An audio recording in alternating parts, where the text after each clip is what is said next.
260일 5만 남았다. 다시 260일 5만 남았다.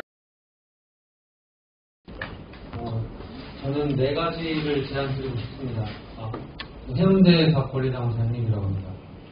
첫 번째는 당원 주권 정당을 만들기 위해서 4가지를 말씀드리고 싶은데요. 첫 번째로 정보 접근입니다. 중앙당이나 시도당급에서, 그러니까 예를 들면 전국위 당이 있죠. 노인위원회, 전국청년위원회 이런 데서 각 위원회 회의록하고 예결산서 공개를 당원에게 의무화하도록 당원을 좀 바꿔주셨으면 좋겠습니다.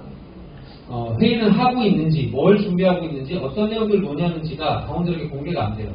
그거를 저희가 보려면 시도당이나 중앙당에 저희가 요청을 하고 중앙당이나 아니면 시도당의 그 위원장이 검토하고 적절하다고 하면 연락만 가능하고 공유는 안 됩니다. 예를 들어서 그래서 전대위 같은 경우는 가장 요즘 청년들 사이에서 뜨거운데 회의를 한 적이 없어요. 얼마나 청년들이 부글부글 끓고 있는지를 아셔야 됩니다. 근데 이게 비단 전대위만의 문제일까요? 저는 아니라고 생각합니다. 두 번째, 당원이 의사결정에 참여해서 최종 결정되는 비율을 최소 50%. 이거를 전국 단위 아까 위원회에서도 예를 들면 어떤 위원장이나 임원들이 자기들끼리 회의해가지고 우리 이번에 인도네시아 가기로 했어.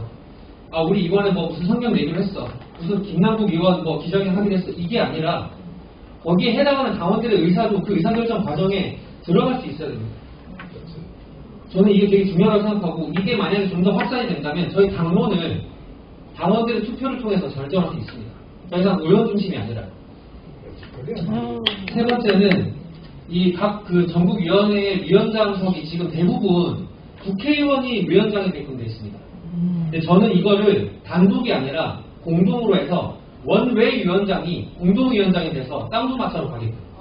그래서 첫 번째 공사가능한 우리 국회의원님들 진 좀 덜어드려야죠. 우리가 회의 안 들어가는 거 아닙니까? 그리고 국회의원 중심 정당에서 저희가 살기 위해서 당원들이 중심이 될 수 있겠다고 생각했습니다. 그리고 사실 원외위원장이 예를 들어서 부산진을 이현 위원장 같은 경우는 지난 주말에 뵀는데 빨갱이 소리 들으시면서 맨날 조끼 입고 다니시는데 거의 모르시거든요. 얼마나 훌륭한 분들이 지역위원장님들이 많은데 빛을 발하지 못해요. 그리고 활동도 굉장히 제한적입니다. 그래서 우리 민주당 안에서 어떤 역할을 주고 같이 좀 언론에 노출될 수 있게끔 해야 저희가 총선에서도 경쟁력이 있다고 생각합니다. 두 번째는 당직자 체계 정비인데요. 욕하는 거는 지겨우니까 이제 칭찬, 당근을 좀 줘보려고 제가 제안을 드립니다.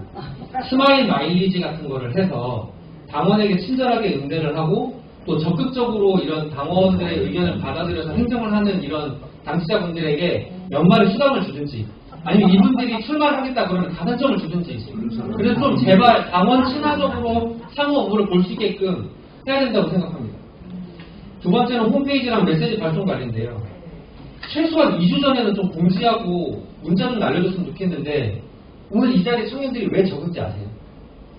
지난주 목요일에 수요일에 올라왔잖아요. 중앙당 홈페이지에 거기에 문자도 그때 왔어요. 청년들 기절합니다. 저도 오늘 일 다 빼고 왔습니다. 근데 제가 지금 도대체 여기 당원된 지 2년 됐는데 제 일을 얼마나 빼고 와야 되는지 모르겠어요. 돈 줄 거예요? 당연히요. 그래서 최소 2주 전에는 공지글을 좀 올리고 문자 발송도 좀 했으면 좋겠고요.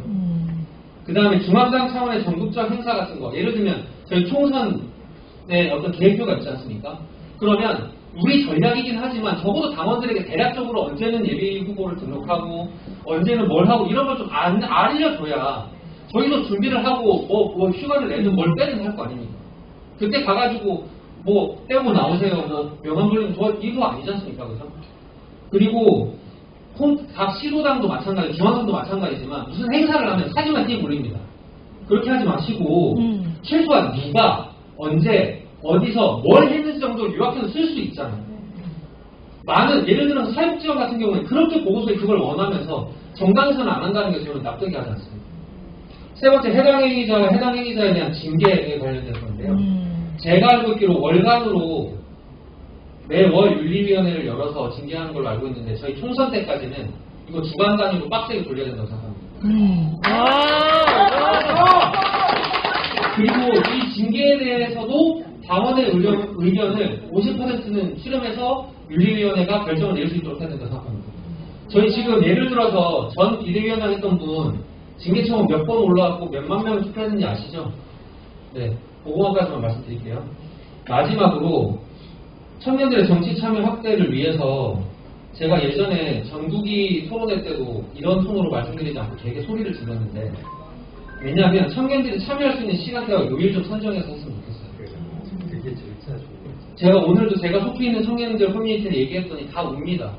너무 가고 싶은데 여기에 6시 반까지 오는 게 불가능해요. 그리고 제가 저번 주인가요? 저번 주에 그 시흥에서 첫 투표 유권자들 청년 간담회 거기 가셨으니까 아시죠? 연령대가 어떤지. 그러니까 저희가 첫 유권자라고 하는 그 고3이나 20살을 만나시려면 그 시간대 하셔야 되고, 혁신위는 어떤 지역위가 아니지 않습니까? 전국 단위 행사잖아요. 그러면 폭넓게 뭔가 하나 이 첫 유권자를 만나기로 하셨으면 그것도 마찬가지 지금처럼 지역을 돌아다니셔야 돼요. 청년들이 무관심한 게 아니고요. 어떻게 어디서부터 해야 될지를 몰라서 못 참여하는 경우도 많습니다. 이 보관요청 청년들 얘기는 약간 무슨 다단계 얘기처럼 반만 믿고 반 안 믿거든요. 그래서 좀 더 이렇게 넓게 참여할 수 있도록 해주셨으면 좋겠습니다. 이상입니다.